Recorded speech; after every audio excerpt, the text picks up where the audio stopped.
ఇప్పటికే గణనాథుల శోభాయాత్ర మొదలైంది. ఖైరతాబాద్ నుంచి మనం గణనాథుడి శోభాయాత్ర చూస్తున్నాం. వేల మంది భక్తులు ఈ యాత్రలో పాల్గొంటున్నారు. మరోవైపు బాలాపూర్ లడ్డూ వేలానికి సంబంధించి కూడా ఆర్టీవీ మీకు ఎప్పటికప్పుడు అప్డేట్స్ అందిస్తూనే ఉంది. ఓవరాల్గా వినాయక నిమజ్జనాలకు సంబంధించి ఎప్పటికప్పుడు అప్డేట్స్ అందిస్తూనే అసలు వినాయక నిమజ్జనంలో ఉన్నటువంటి సైన్స్ ఏంటి, వినాయక చవితి స్పెషల్ ఏంటి, ఏమి నేర్చుకోవాలి మనం, మన పురాణాలు ఏం చెప్తున్నాయి, మన వేదాలు ఏం చెప్తున్నాయి, ఇలా అన్ని అంశాల గురించి కూడా మనం మాట్లాడబోతున్నాం.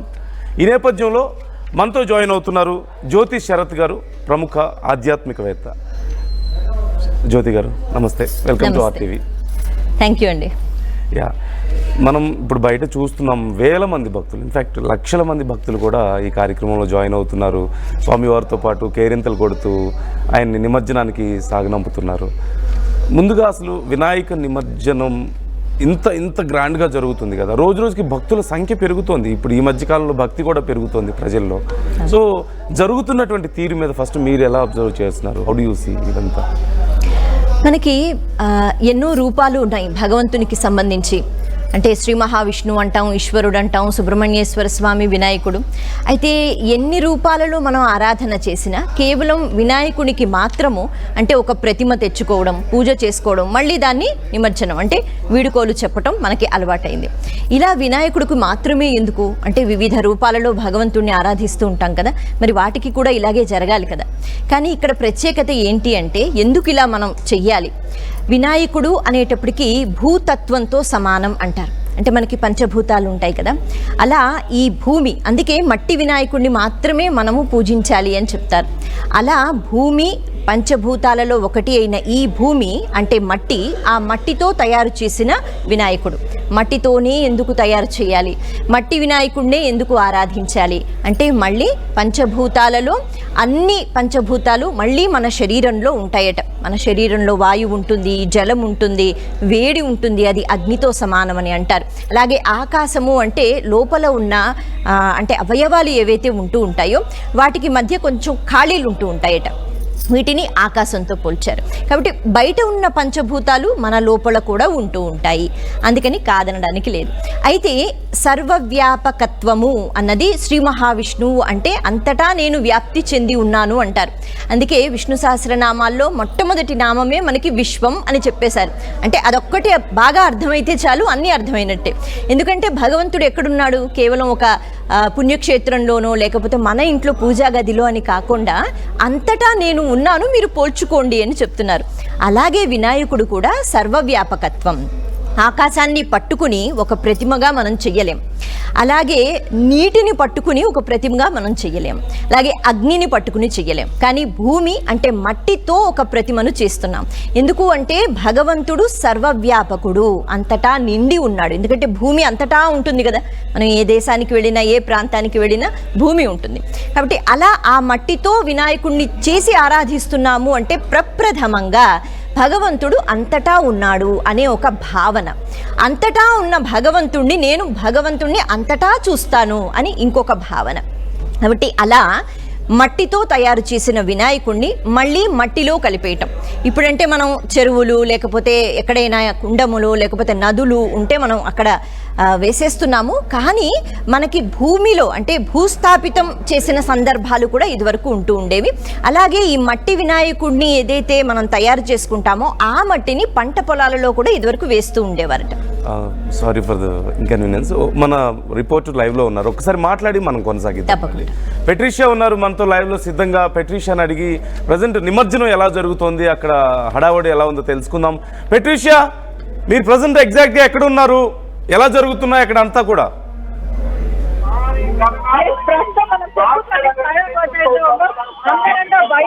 శోభయాత్ర జరుగుతుంది. గణపతి నెమ్మది ముందు కదులుతుంది. ఒకవైపు టెక్స్టౌన్ నుంచి సెక్రటరీ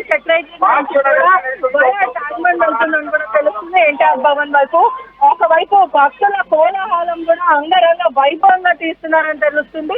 ఒకసారి ఆ విజువల్స్ లో కూడా చూడొచ్చు, ఆ గణనాథుడు తెలుగు తల్లి ఫ్లైఓవర్ ప్రస్తుతం క్రాస్ అవుతున్నాడు. చూడొచ్చు ఆ గణనాథుడు తెలుగు తల్లి ఫ్లైఓవర్ ప్రస్తుతం క్రాస్ అవుతున్నాడు.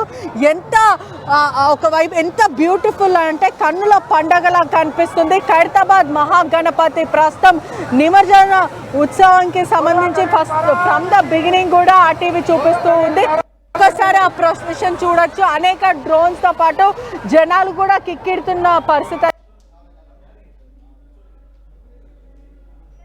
అంటారు.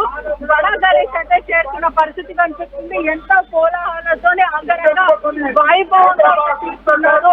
ఒకసారి విజువల్స్ కూడా చూడొచ్చు, ఆ గణేష్ నిమజ్జనం చూడడానికి కూడా విజువల్స్ కూడా చూడొచ్చు.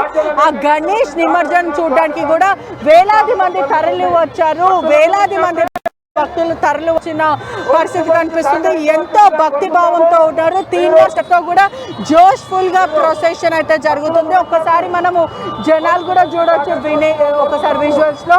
ఖైరతాబాద్ గల్లీ దాటి కూడా ప్రస్తుతం సెక్రటరీ దగ్గర ఉంది. అక్కడి నుంచి కూడా టెలిఫోన్ దాటి ప్రస్తుతం సెక్రటరీ దగ్గరకు ఉంది. సెక్రటరీ కూడా ఎన్టీఆర్ భవన్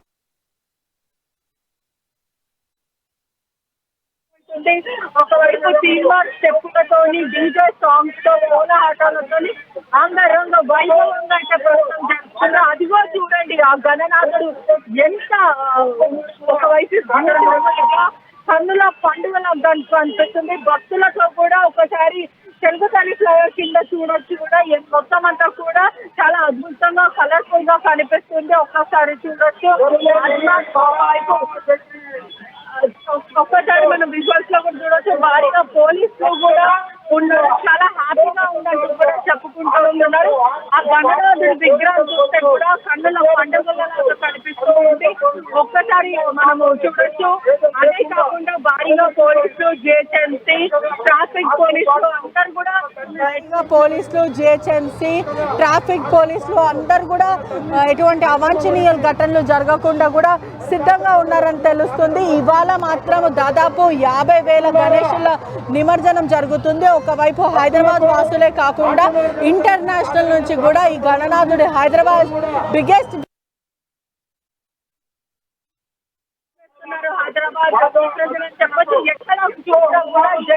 చేస్తున్నారు. హైదరాబాద్ ప్రజలని చెప్పొచ్చు. ఎక్కడ చూసినా కూడా జై బోలో గణేష్ మహారాజ్ కి జై అంటూ కూడా చెప్పారు. అంతా యాజ్ పర్ ప్లాన్ వెళ్తుందా? నిమజ్జనాలన్నీ అనుకున్న సమయానికి అవ్వగలుగుతాయా పూర్తిగా? కళ్ళు సరిపోవట్లేదు. ఎస్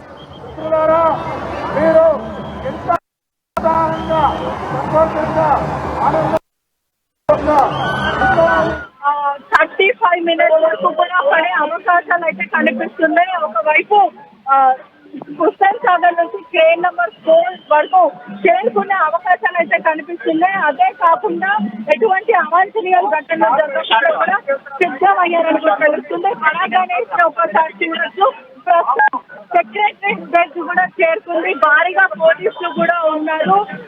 ఒకవైపు దాదాపు 12 గంటల వరకు కూడా హుస్సేన్ సాగర్ తీరం వైపు అయితే వెళ్తుందని చెప్పొచ్చు. అంటే దాదాపు 1 o'clock లోపు కూడా నిమజ్జనం అంతా ఫినిష్ చేయాలంటూ కూడా పోలీసులు బందోబస్తు ఏర్పాటు చేస్తారని కూడా తెలుస్తుంది. ఒక్కసారి చూడొచ్చు, ఆ జనాలు కానీ ఆ వైపు కానీ కోరెక్కుతున్నారని చెప్పొచ్చు. ఆ గణనాథుడు నిమజ్జనం అంగరంగ వైభవంగా అందరికీ డీజే పాటలతో ఆ కళాకారులకు సంబంధించిన విజువల్స్ అంతా కూడా చాలా క్లియర్ గా కనిపిస్తుంది. అంతా కూడా చాలా క్లియర్ గా కనిపిస్తుంది. ఇసుకేస్తే రాలనంత జనాలు అయితే మోహరించారని తెలుస్తుంది. ఆ గణనాథుని చూడడానికి ఎక్కడి నుంచో కూడా జనాలు తరలి వస్తున్నారు. ఒకవైపు ఆ యథావిధిగా అంటే ప్రీ ప్లాన్డ్ గానే ముందు అనుకున్నట్టే కూడా విజువల్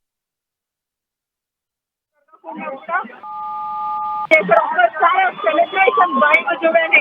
జై బోలో గణేష్ మహారాజ్ కి జై అంటూ కూడా ఆ హోల్ లో అయితే ఉన్నాయని చెప్పొచ్చు. ఒకసారి చాలా క్లియర్ గా. Right Patricia, thanks for the details. మళ్ళీ నేను మీతో మాట్లాడతాను, ఎప్పటికప్పుడు అప్డేట్స్ ఇస్తూ ఉండండి. రైట్ రమ్య గారు, మనం వినాయక చవితి గురించి, వినాయక నిమజ్జనం గురించి, విశిష్టత గురించి మాట్లాడుకుంటూ ఉన్నాం. అయితే నేను ఈ మధ్యకాలంలో నేను కూడా తెలుసుకున్న విషయం ఏంటంటే వినాయకుడు ఎలా పుట్టాడు, తర్వాత శివుడు ఎలా ఆయన్ని వధించాడు, ఆ తర్వాత మళ్ళీ ఏనుగు తలని ఎలా పెట్టాడు, ఇంతవరకు స్టోరీ మాకు తెలుసు. బ్యాక్గ్రౌండ్ స్టోరీ నాకు ఐడియా లేదు.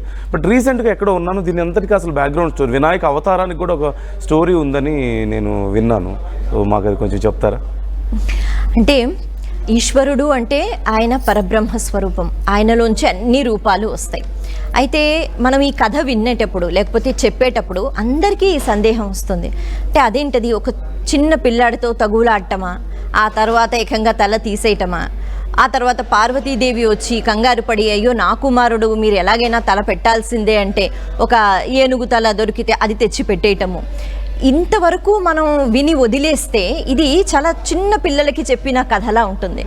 కానీ ఇందులో చాలా పెద్ద తత్వం దాగి ఉంటుంది. దాని గురించి మనం మాట్లాడుకుందాం.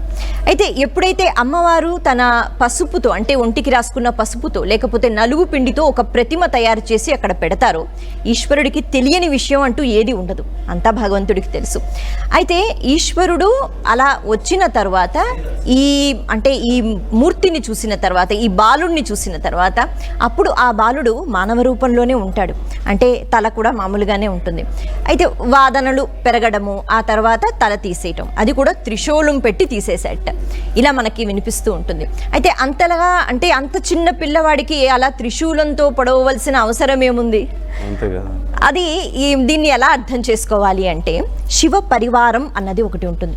ఆ శివ పరివారంలో శివుడు ఉంటాడు, పార్వతీదేవి ఉంటుంది, అలాగే నందీశ్వరుడు ఉంటాడు, సుబ్రహ్మణ్యేశ్వర స్వామి ఉంటారు, ఆ తర్వాత చండీశ్వరుడు కూడా తర్వాత మహాభక్తుడు, ఆయన కూడా శివ పరివారంలో ఐక్యమైపోయాడు. అయితే ఇప్పుడు ఈ పిల్లాడిని శివ పరివారంలో చేర్చుకోవాలి అంటే మనలాగా భగవంతుడికి గుణాలతో సంబంధం ఉండదు. అంటే మనం ఒక్కొక్కసారి సత్వగుణంతో ఉంటాం, సాత్వికంగా ప్రవర్తిస్తూ ఉంటాం, రజోగుణంతో ఉంటాం, తమో గుణంతో ఉంటాం. ఇలా గుణాలకు అతీతంగా మనం ఎప్పుడు ఉండలేము, ఎందుకంటే మనం అలా ప్రవర్తిస్తూ ఉంటాం. అలాగే ప్రతి జీవి కూడా. కానీ పరమాత్మ అన్న వెంటనే గుణాలకి అతీతంగా ఖచ్చితంగా ఉంటూ ఉండాలి. ఇప్పుడు ఈ బాలుడు, ఈశ్వరుడు వచ్చిన వెంటనే నువ్వు ఎవరు అని అడుగుతాడు, ఎందుకంటే బాలుడికి తెలియదు. కారణం ఏమిటి అంటే ఆయన గుణాలతో ఉన్నాడు, మనలాగే బహుశా ఉన్నాడు. ఇప్పుడు ఆ బాలుడికి ఈశ్వరుడు తెలియాలంటే, ఈశ్వరుడు తెలియడం అంటే నాన్న అన్నది కాదు, పరబ్రహ్మ స్వరూపాన్ని పోల్చుకోగలడం. పరబ్రహ్మ స్వరూపం పోల్చుకోవడము అంటే ఏమిటి అంటే ఈశ్వర తత్వాన్ని అర్థం చేసుకోగలడం, అంతా పరమాత్మే అన్న విషయాన్ని అర్థం చేసుకోగలడం. అటువంటి గుణం అప్పటికి ఇంకా లేదు. కాబట్టి పైగా గజముఖాసురుడు అనే ఒక రాక్షసుడు ఉండేవాడు, ఆయనకి ఏనుగు తల ఉండేది. ఆయన ఎటువంటి వరం కోరుకున్నాడు అంటే, మళ్ళీ ఎవరికైతే ఏనుగు తల ఉంటుందో అటువంటి వాడే నన్ను చంపాలి అని. మరి అలా అంతవరకు ఏ రూపం లేదు కదా, ఏనుగు తలంతో అలాగే మనిషి శరీరంతో ఎవరు ఉండరు. కాబట్టి ఆ రాక్షసుడు అలా కోరుకుంటాడు. ఇప్పుడు ఈ రాక్షసుడిని అంతం చెయ్యాలి అంటే గజముఖం కలిగిన వాడు కావాలి. అందుకే ఈశ్వరుడు అనుకుంటాడు, ఎలాగో పార్వతీదేవి యొక్క శరీరం ఆ నలుగు పిండి లేకపోతే పసుపు దానితో తయారు చేసిన రూపం, అంటే ఆది పరాశక్తి యొక్క ప్రతిరూపం, కాబట్టి బాగా శక్తివంతుడు. ఇప్పుడు ఆ శక్తివంతుడికి గజముఖం పెట్టినట్లయితే, పెట్టాలి అంటే ఉన్న తల తీసేయాలి, ఉన్న తల అలా తీసేస్తే ఎటువంటి ఉపయోగం ఉండదు. ఇప్పుడు ఈ బాలుడు శివ పరివారంలో చేరాలి అంటే, ఈశ్వరుణ్ణి పోల్చుకోవాలి అంటే ఈశ్వర తత్వం తెలుసుకోవాలి అంటే గుణాలకు అతీతంగా ఉండాలి. అందుకే ఆ త్రిశూలము 3 కోణములు ఉంటాయి, సూదిగా ఉంటాయి కదా, ఆ 3 కూడా గుణాలకు స్వరూపాలు అని అంటారు. కాబట్టి ఆ త్రిశూలంతో తల తీసేసినప్పుడు ఇప్పుడు గుణాలకు అతీతంగా అయిపోయాడనమాట. కాబట్టి ఈ బాలుడు కూడా పరబ్రహ్మ తత్వాన్ని పొంది ఉన్నాడు. మనలా గుణాలకి సంబంధించి లేకుండా, ప్రకృతికి ఆధారపడి ఉండకుండా, అన్నిటికీ అతీతమై కాలాతీతుడు భగవంతుడు, కాలానికి కూడా ఎప్పుడు లొంగిపోడు. కాబట్టి ఇలాంటి రూపం ఒకటి కావాలి. అందుకే త్రిశూలం పెట్టి ఆ బాలుడి యొక్క శిరస్సు తీసి ఈ తత్వజ్ఞానాన్ని బోధించినట్టు చేసి గజముఖం పెట్టి తర్వాత గజముఖాసుర అంతం జరిగింది. ఇప్పుడు పెట్టిన వెంటనే ఈశ్వరుణ్ణి పోల్చుకున్నట్ట ఆ బాలుడు. అంటే తండ్రి అని కాదు, భగవత్ తత్వాన్ని తెలుసుకున్నాడు. Okay okay. అంటే బట్ కారణం ఏదైనప్పటికీ కూడా ఈవెన్ గజముఖాసురుడితో ఇప్పుడు తర్వాత వినాయకుడు యుద్ధం చేసి ఉంటాడని కూడా విన్నాను. సో ఇవన్నీ ఎందుకో మరి బయటకు ఎక్కువ రాలేదు. శివుడు ఇలా వధించడము, తర్వాత ఏనుగు తల, ఇంతవరకే ఎక్కువగా ప్రచారంలో ఉంది. కానీ గజముఖాసురుడి స్టోరీ కానీ ఆ తర్వాత యుద్ధానికి సంబంధించి కానీ మేము ఎక్కడ వినలేదు. అంటే మాకు అంతా సినిమాల్లోనో లేదంటే ఏదైనా అక్కడక్కడ చదివింది తప్పితే మేము డైరెక్ట్గా ఇవన్నీ చదివిన వాళ్ళం కాదు. కాబట్టి మేబీ కామన్ పీపుల్కి అంత ఎక్కువ నాలెడ్జ్ లేదు. ఒకసారి మా రిపోర్టర్ ఉన్నారు, ఆయనతో మాట్లాడి మళ్ళీ మనం కంటిన్యూ చేద్దాం. శ్రీధర్ జాయిన్ అవుతున్నారు, మా ప్రతినిధి. శ్రీధర్తో ఒకసారి మాట్లాడదాం. గ్రౌండ్ నుంచి ఉన్నారు. శ్రీధర్, మీరు ఎక్కడున్నారు ప్రజెంట్? అక్కడ పరిస్థితి ఏంటి?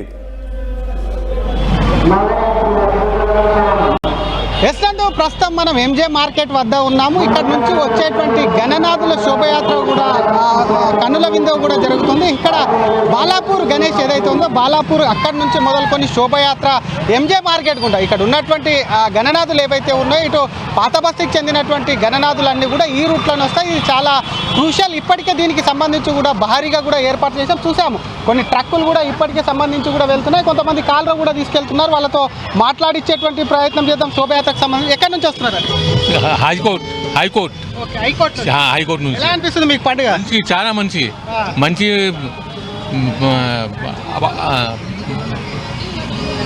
क्या बोलते अच्छा प्रोग्राम हो रहा, अच्छा हो रहा। फैसिलिटीज कैसा है? बहुत अच्छा फैसिलिटी है, बहुत अच्छा है। घर से कब निकला आप? कब निकला? अभी हाफ एन आवर हुआ, अच्छा हो रहा। कौन से किस पे आएंगे ये हमारा? ఇది అసలు ఒక్కొక్కరు కూడా హైకోర్టు నుంచి కూడా వస్తున్నామని చెప్తున్నారు. పిల్లలు కూడా ఇక్కడ చూస్తున్నాం, ఒకవైపు పిల్ల పెద్దలందరూ కూడా ఫ్యామిలీకి సంబంధించి కుటుంబ సమేతంగా వేస్తున్నారు. మాట్లాడించేటువంటి ప్రయత్నం చేద్దాం. ఎట్లా ఉంది పండుగ? గణపతి బప్పా మోరియా, बहुत अच्छा है, बहुत अच्छा है। ఇది అసలు పండుగకు సంబంధించి కూడా పండుగ శోభయాత్ర ఏదైతే ఉందో నిమజ్జన శోభయాత్రకు సంబంధించి మాత్రం చాలా ఉత్సాహంగా కూడా భక్తులు పాల్గొంటున్నారు. ఎంజే మార్కెట్కు సంబంధించి మాత్రం చాలా ప్రత్యేకత ఉందని చెప్పాలి. ఎందుకంటే అక్కడ పాత బస్తీ నుంచి బాలాపూర్ గణేష్ని మొదలుకొని పాత బస్తీలో ఉన్నటువంటి చుట్టుపక్కల ప్రాంతాల నుంచి కూడా వయా చార్మినార్, అటు ఫలక్నామా నుంచి కూడా ఇటు చార్మినార్, ఇదంతా కూడా శోభయాత్ర ఇక్కడి నుంచే వెళ్తుంది. ఇక్కడ భాగ్యనగర్ గణేష్ ఉత్సవ సమితి వాళ్ళు కూడా భారీగా ఏర్పాట్లు డిఫరెంట్గా ఒకవైపు చూస్తున్నాం, డిఫరెంట్గా కూడా వస్తున్నారు. ఒకసారి వాళ్ళని మాట్లాడితే కాన్సార్ ఎక్కడి నుంచి వస్తున్నారు? इसामी बाजार कोमड़ी बस्ती अंडी। कैसा लग रहा है आपको? बहुत अच्छा लग रहा है। ట్యాంక్ బండికేనా ట్యాంక్ బండ్ సార్ హుసేన్ సాగర్ గణేష్. ఇది అసలు చూస్తున్నాం, ఒకవైపు గణనాథునికి సంబంధించి ఎవరు ఒకవైపు బడా గణేష్లే కాకుండా, ఎందుకంటే ఇప్పటికే దాదాపుగా చాలా గణేషులు కూడా ఒకవైపు కూడా పూర్తి స్థాయిలో పెద్ద మొత్తంలో పడ్డాయి. కాబట్టి వీరికి సంబంధించి ఇంట్లో పెట్టుకున్నటువంటి వినాయకులు అయినప్పటికీ దీనికి సంబంధించి మొత్తం ప్రతిష్టాత్మకంగా వారికి సంబంధించి ఆ డెకరేషన్ చూడవచ్చు. ఎంత చిత్తశుద్ధితో కూడా గణనాథుని ఒకవైపు నిమజ్జనం చేసేందుకు కూడా వెళ్తున్నప్పటికీ ఆ గణనాథుని ఏ విధంగా తీసుకెళ్తాం బ్యాక్ సైడ్ కూడా చూడవచ్చు. ఒకవైపు ఎంజే మార్కెట్ వద్ద ఇప్పుడిప్పుడే మెల్లగా ట్రాఫిక్ అనేది కూడా జామ్ అవుతుంది. కుటుంబ సమేతంగా కూడా ఒకవైపు వెళ్తున్నటువంటి దృశ్యాలు కూడా చూస్తున్నాం. వీళ్ళు ఎక్కడి నుంచి వచ్చారు ఒక్కసారి ట్రక్లో ఉన్నటువంటి కూడా మాట్లాడితే ఎక్కడి నుంచి వస్తున్నారు? इसाम बाजार कोटी राहुल देवी गणेश।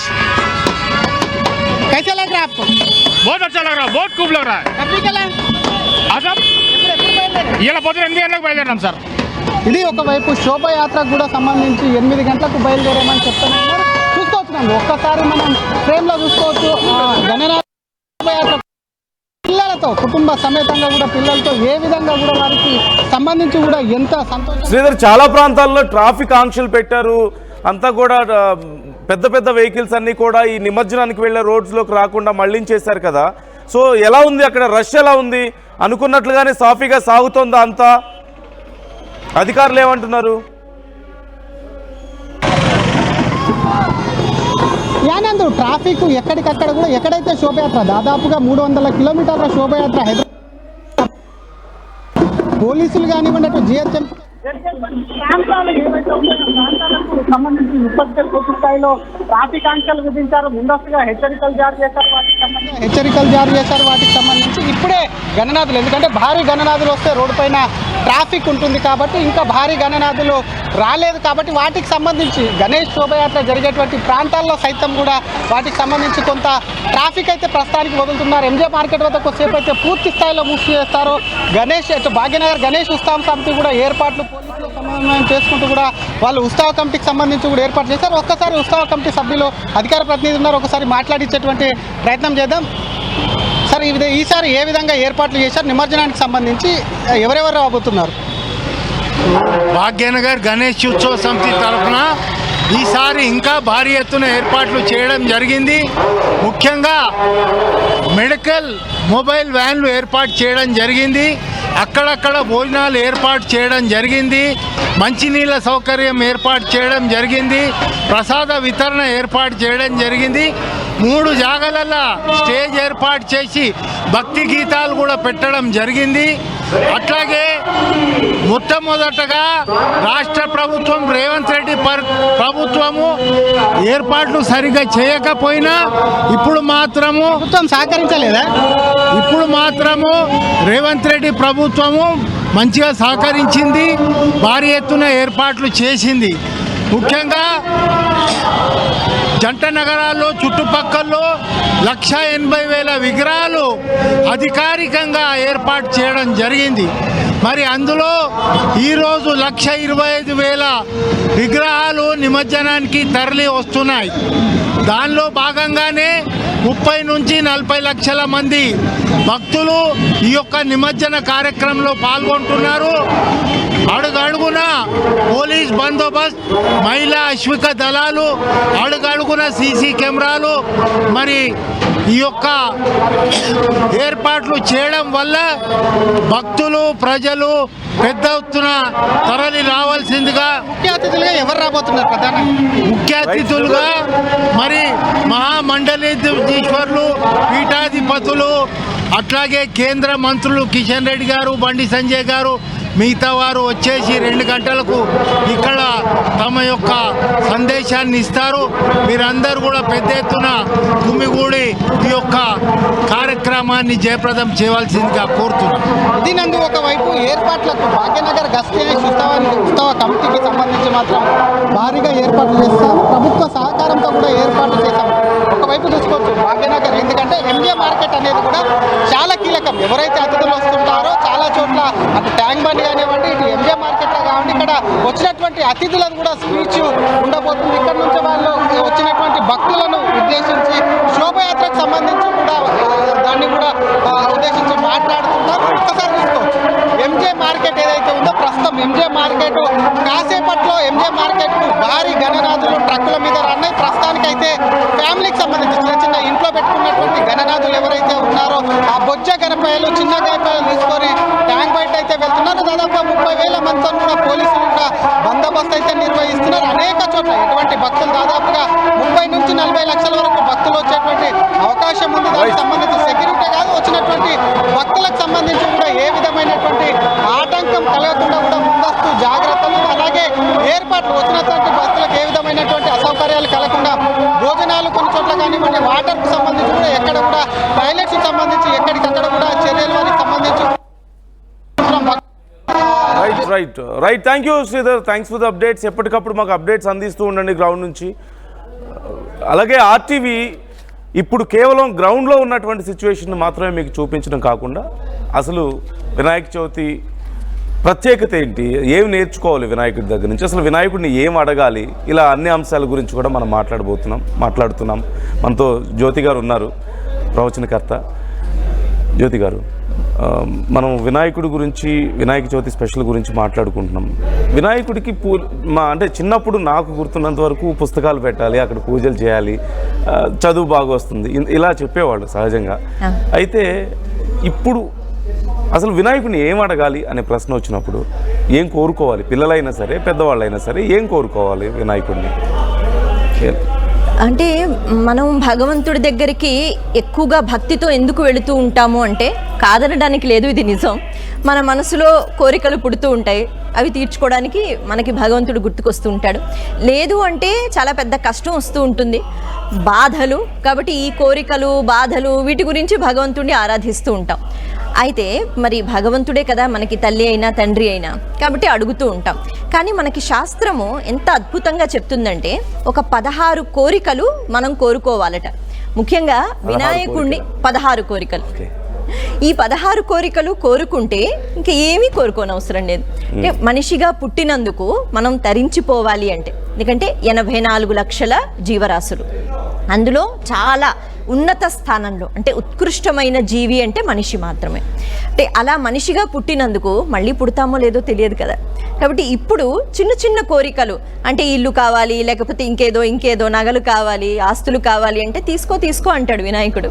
కానీ ఏవి అడగాలో అవి అడిగితే తరించిపోతాం. మొత్తానికి ఆ 16 కోరికలు అడగగలగాలి. ఇందుకు ఏంటి ఆ 16?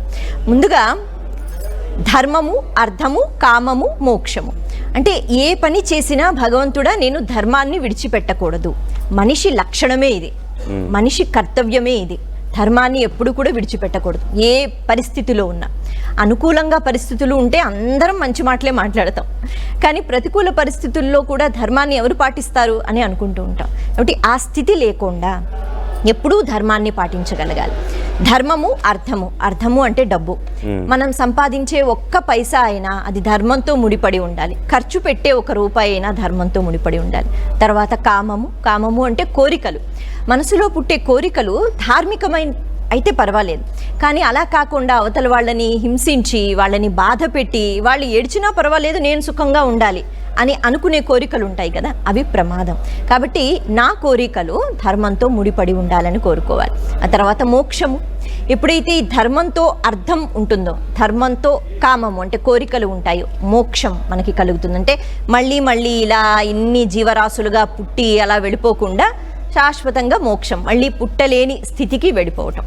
ఈ 4 ప్రథమంగా. ఆ తర్వాత భక్తి, జ్ఞానం, వైరాగ్యం, ఇంకొక 3. భక్తి ఉండాలి. అంటే మనం అనుకుంటాం ప్రతిరోజు పూజ చేస్తాం కదా, మనందరికీ భక్తి ఉంది అని. కానీ కోరికల వల్ల మాత్రం కాదు, కృతజ్ఞతతో మన భక్తి ఉండాలంట. మనం ఎంతమంది మహానుభావులు, మహాభక్తుల జీవిత చరిత్రలు చూస్తే వాళ్ళు ఏది కోరరు. మహా అయితే భగవంతుడా నిన్నొక్కసారి చూడాలనుంది అని అడుగుతారు, భగవద్ దర్శనం అడుగుతారు, అంతేగాని వాళ్ళకి ఏ కోరికలు ఉండవు. మహాభక్తులు అలా ఉంటారు కేవలం కృతజ్ఞతతో. ఎందుకంటే భగవంతుడు ఇచ్చిన ఈ శరీరము, ఈ శక్తులు, ఈ జ్ఞానేంద్రియాలు, పంచేంద్రియాలు, మన జీవ చైతన్యం అన్నీ భగవంతుడు ఇచ్చాడు కదా, ఎన్నో లక్షణాలు. కాబట్టి కృతజ్ఞతతో మన భక్తి ఉండాలి. ఆ తర్వాత జ్ఞానం. ఏ పని చేసినా జ్ఞానం ఉండాలి. జ్ఞానం లేని పని, జ్ఞానం అంటే కేవలం చదువుకున్న పిల్లలకి మాత్రమే కాదు, మనం ఏ పని చేసినా, ఏ కర్మ చేసినా అందులో జ్ఞానం ఉంటే గనక ఖచ్చితంగా విజయాన్ని సంపాదిస్తాం. అది జ్ఞానం. ఇక వైరాగ్యం అన్న వెంటనే అదేదో అంటే అందరినీ విడిచిపెట్టి మనం అడవులకి వెళ్ళిపోవాలా, సన్యాసం స్వీకరించాలా అన్నది కాదు. ఎప్పుడు దేన్ని పట్టుకోగలగాలి, ఎప్పుడు విడిచిపెట్టగలగాలి తెలియాలి. అన్ని పరిస్థితులు ఒకలా ఉండవు కదా మనుషులం. ఒకరోజు సంతోషంగా ఉంటాం, ఇంకో రోజు నవ్వుకుంటాం, ఇంకో రోజు చాలా పెద్ద కష్టం వస్తుంది, దాన్ని కూడా ఎదుర్కోవాలి. కాబట్టి అప్పుడు దేన్ని మనం పట్టుకోవాలి, దేన్ని విడిచిపెట్టగలగాలి, ఇది మనం చాలా జాగ్రత్తగా ఆలోచన చేయాలి. ఉదాహరణకి శ్రీరామచంద్రమూర్తి పిలిచారు, మన్నాడు నీకు పట్టాభిషేకం చేస్తామన్నారు, సరే మరి ఉపవాస దీక్షతో ఉండు అన్నారు, ఆయన వెళ్ళారు. మళ్ళీ పిలిచారు, 14 సంవత్సరాలు వనవాసానికి వెళ్ళాలన్నారు. ఆనందంగా ఆయన ఆ పరిస్థితిని స్వీకరించి వెళ్ళిపోయారు. కాబట్టి అక్కడ ఏడుస్తూ కూర్చోలేదుగా, అయ్యో నేను రాజును అవుతాననుకున్నాను అని. ఇప్పుడు ధర్మం ఏమిటి, నేను వెళ్ళిపోవాలి వనవాసానికి. కాబట్టి ఆయన ఆనందంగా వెళ్ళిపోయారు. అంటే ఈ విడిచిపెట్టగలగడము అంటే వైరాగ్యము అంటే అన్ని పరిస్థితులు ఒకలా ఉండవు. కాబట్టి ఒక్కసారి కష్టాలని కూడా మనం వాటిని ధైర్యంగా ఎదుర్కొంటూ స్వీకరించి మనం అన్నీ విడిచిపెట్టగలగాలి. ప్రతి దాన్ని మోహించకుండా మోహాన్ని పక్కన పెట్టగలగాలి. ఇక్కడికి అయ్యాయి 7. ఆ తర్వాత ఆయుష్, ఆరోగ్యం, సంపద. అందుకే మనం ఎక్కడ ఎవరిని అంటే ఎవరికి దండం పెట్టినా ఎక్కువగా అర్చక స్వాములు శతమానం భవతి అంటారు, 100 ఏళ్ల ఆయుష్ అని అంటారు. 100 ఏళ్ళు ఇప్పుడు ఎవరు ఉండడం లేదు, కానీ 100 అని ఎందుకు అడుగుతారంటే ఇందాక మనం చెప్పుకున్నట్టుగా మనిషిగా పుట్టాము, మళ్ళీ పుట్టడం సాధ్యమా తెలియదు, మనం చేసుకున్న కర్మలు బట్టి ఉంటుంది. కాబట్టి నిండు 100 ఏళ్ళు ఉండు. ఎందుకు అంటే ఈ జీవికి అంతటి ప్రాముఖ్యత ఉంది. అందుకే అలా 100 ఏళ్ళు ఉంటూ ధార్మికమైన పనులు చేస్తూ మంచి విషయాల గురించి ఆలోచిస్తూ పరమాత్మకి చాలా దగ్గరైపోయి తరించిపో. అందుకే ఆయుష్. అలా ఆయుష్ ఉంటే సరిపోతుందా? ఆరోగ్యం ఉండాలి. కాబట్టి ఆరోగ్యం. ఆ తర్వాత సంపద. అంటే ఏ సంపద మనకి ఆనందాన్ని ఇస్తుందో. కోటీశ్వరులు ఉంటారు, లక్షలు పోగేసుకున్న వాళ్ళు ఉంటారు, కానీ ఎంతమంది సంతోషంగా ఉంటారు? సంతోషానికి డబ్బుకి బహుశా అన్ని సందర్భాలలో సంబంధం ఉండదు. ఆనందంగా ఉండాలి అంటే అటువంటి ఆలోచన ఉండాలి, ముఖ్యంగా తృప్తి ఉండాలి. ఆ తృప్తి ఉంటే అందరూ సంతోషంగా ఉంటారు.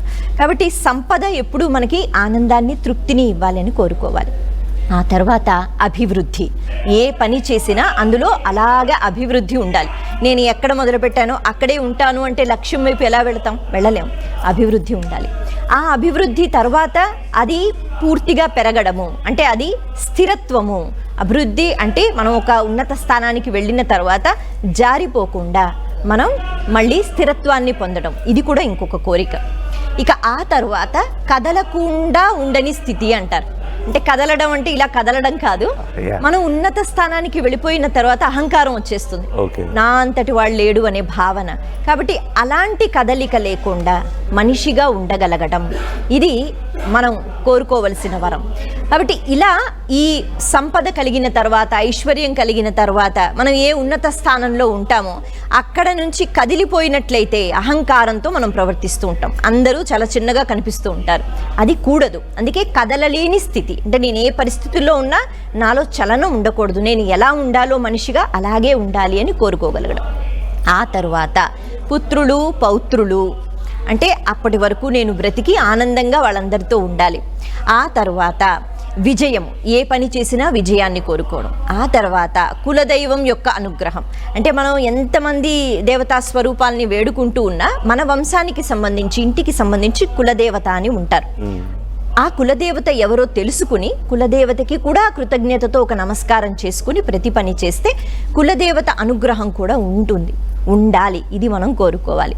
ఇక ఆ తర్వాత చిట్ట చివరికి మనం ఏ పని చేసినా ఏ రకంగా అయితే విజయాన్ని పొందుతూ ఉంటామో ఆ విజయంతో పాటు ఇందాక మనం చెప్పుకున్నట్టుగా గర్వం లేకుండా మనము ప్రతిదీ ఈశ్వర సమర్పణం, అంటే ఎవరైనా మనల్ని బాగా పొగిడారు, అటువంటి సమయంలో అలా ఎక్కడికో వెళ్ళిపోకుండా భగవంతుడు నాకు ఇచ్చాడు కాబట్టి నేను చెయ్యగలిగాను అనే ప్రసాద బుద్ధి ఏదైతే ఉంటుందో, అలాగే ఒక కష్టం వచ్చినా నేను ఎప్పుడో చేసుకున్న కర్మల యొక్క ఫలితాలను నేను అనుభవిస్తున్నాను, భగవంతుడు ఏదో ఒక రూపంలో అనుభవింప చేస్తున్నాడు అని మళ్ళీ భగవంతుడినే శక్తి అడిగితే ఇస్తాడు. ఇది ప్రసాద బుద్ధి. ఇలా మనం చూసుకున్నట్లయితే ఈ 16 వినాయకుడిని అడిగితే దీనికి చాలా బుద్ధి కావాలి. ఇలాంటివి అడగాలంటే, ఇలాంటివి అడగడానికి ఆ బుద్ధి కూడా వినాయకుడే ఇస్తాడు. కాబట్టి ఇలాంటి కోరికలు అడిగితే అడగాలని మాకు తెలియదు కూడా ముందు. ఇలా అడిగితే నిజంగా మనం తరించిపోతాం. ఎలా మనిషి బ్రతకాలో అలా మనిషి బ్రతుకుతాడు. ఎవ్వరికీ ఎప్పుడు మన వల్ల హాని జరగదు, మనం ఆనందంగా ఉంటాం, ఎదుటి వారికి కూడా ఆనందాన్ని పంచుతాం. కాబట్టి ఈ 16లో కనీసం కొన్నైనా అడిగే ప్రయత్నం చేద్దాం. తప్పకుండా. అలాగే మరొకటి నాకు కూడా ఈ మధ్య కాలంలోనే తెలిసింది, గణపతి బప్ప మోరియా అనే దాంట్లో, అంటే అందరూ స్లోగన్స్ ఇస్తూ ఉంటారు, అందరూ ఈ పూజలు చేస్తున్న సమయంలో కానీ ఊరేగింపుల్లో కానీ చెప్తూ ఉంటారు గణపతి బప్ప మోరియా అని. కానీ చాలామందికి మీనింగ్ తెలియదు, అండ్ అసలు ఎక్కడి నుంచి వచ్చింది, ఇది ఎందుకు వచ్చింది అనేది కూడా చాలామందికి తెలియదు. గణపతి అంటే తెలుసు, మోరియా అనేది ఎవరికి చాలా తక్కువ మందికి తెలుసు. సో ఒకసారి మా కోసం ఆ స్టోరీ చెప్తారా? మనకి ఈ పదము మహారాష్ట్ర నుంచి వచ్చింది. అక్కడ శాలిగ్రామ్ అనే, అంటే బీదర్ జిల్లా దగ్గర శాలిగ్రామ్ అనే ఒక ఊరు, అక్కడ దంపతులు ఉండేవారు. వారు వినాయకుని యొక్క మహాభక్తులు. వారు నిత్యము వినాయక పూజ చేస్తూ ఉండేవారు. ఎక్కువగా వాళ్ళు మయూరేశ్వర్ ఆలయానికి వెళ్తూ ఉండేవారు, అంటే మోరేశ్వర్ అని కూడా అంటూ ఉంటారు. అక్కడ వినాయకుడిని ఎక్కువగా ప్రార్థిస్తూ ఉండేవారు. అయితే వాళ్ళకి సంతానం లేదు కాబట్టి వినాయకుడిని ప్రార్థించారట. ఆ